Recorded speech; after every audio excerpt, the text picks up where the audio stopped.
Cellular metabolism is a complex and tightly regulated process essential for the survival and functioning of living organisms. In this script, we will delve into the intricate details of glycolysis, the Krebs cycle, and their regulation.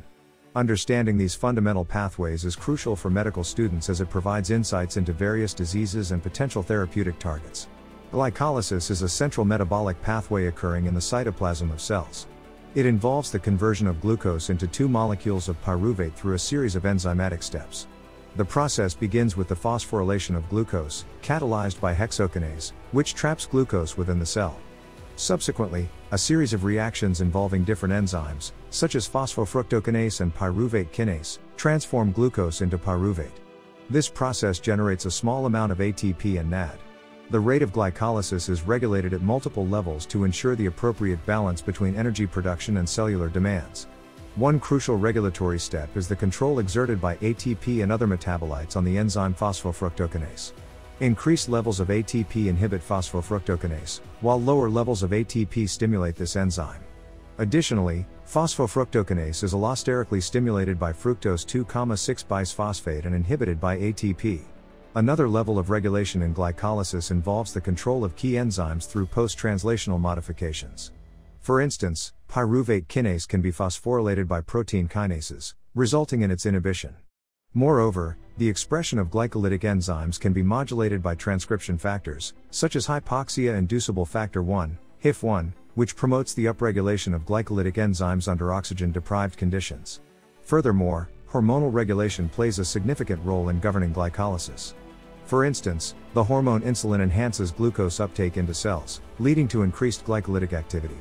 Conversely, glucagon stimulates the breakdown of glycogen, promoting the availability of glucose for glycolysis.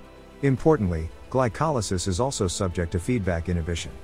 High levels of ATP and citrate, generated downstream in the Krebs cycle, inhibit phosphofructokinase, thereby downregulating glycolysis. This form of regulation ensures that glycolysis is responsive to the cell's energy status and overall metabolic needs. The pyruvate generated through glycolysis enters the mitochondria, where it is further metabolized by the Krebs cycle, also known as the citric acid cycle or tricarboxylic acid cycle, TCA cycle. The conversion of pyruvate into acetyl-CoA, catalyzed by pyruvate dehydrogenase complex, is the key link between glycolysis and the Krebs cycle. The Krebs cycle starts with the condensation of acetyl-CoA with oxaloacetate, forming citrate. Through a series of enzymatic reactions, citrate is converted into isocitrate, alpha-ketoglutarate, succinyl-CoA, succinate, fumarate, malate, and finally, oxaloacetate. These reactions generate reducing equivalents in the form of NAD and FOD2, as well as ATP through substrate-level phosphorylation. The Krebs cycle is intricately regulated to maintain equilibrium and respond to cellular demands. The regulatory steps involve enzymes such as isocitrate dehydrogenase, alpha-ketoglutarate dehydrogenase, and citrate synthase. These enzymes are regulated by the availability of substrates and products, as well as by allosteric modulation. The Krebs cycle also serves as a source of intermediates for biosynthetic pathways through anaplerotic reactions.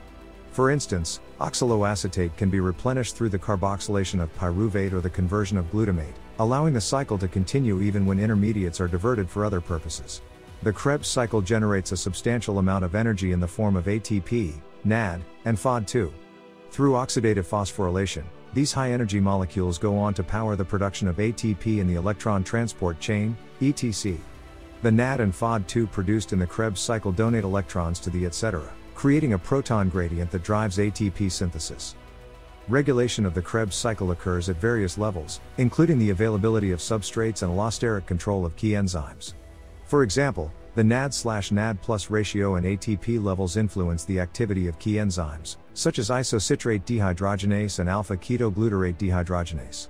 The enzyme succinate dehydrogenase, also known as complex 2, is an essential component of both the Krebs cycle and the etc. It catalyzes the conversion of succinate to fumarate, contributing to the production of FOD2. Additionally, succinate dehydrogenase plays a crucial role in linking the Krebs cycle to the etc. by transferring electrons to coenzyme Q. The Krebs cycle produces NAD, which is a primary electron donor for the etc.